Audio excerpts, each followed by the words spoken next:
We all know that Bergen County is one of the highest priced communities to live in.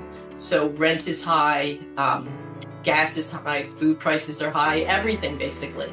And many of the people that come to us are working families, and they are paycheck to paycheck. We had a government shutdown this past month, and as part of that shutdown, SNAP benefits were cut off to 42 million families, a lot of them in the state of New Jersey, and which meant that typically they rely on that money to put food on the table.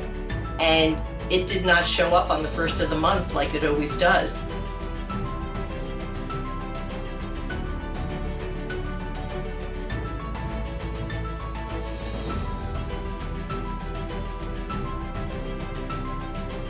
Obviously, Thanksgiving and this time isn't the only time that we can be helping people. What are some other ways that people can contribute and help the CFA and just the community around us year-round? Right, so first of all, I want to say that I am so inspired and humbled by what Dwight Englewood has done this year with their monetary donations and the food donations. I mean, you all went above and beyond, and you heard our call and you responded, and that was heartwarming to see. So kudos to all of you who have participated in the food drive. What we try and put out there is it's not just this month that we need food. This is all year round.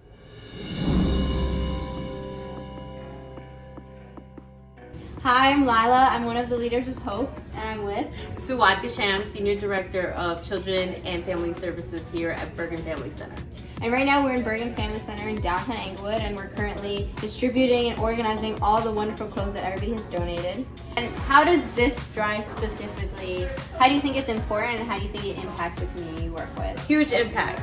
So the bags that you guys brought in, I give it all of Monday, and maybe by Tuesday, all of it will be gone. That's great. We send out information to our partners, community partners. We give out information to the school district and let them know that if they're in need of coats, that they can come and see us, that it's not just coats, it's clothing as well. Some families have to make decisions about what food goes on their table versus what clothes they can buy.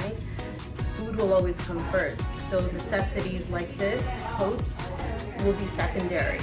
And when we do drives like this that you have done for us, it benefits our families in such a great way because they won't have to choose. They'll be able to buy food and still come to us to get clothing or coats for the winter.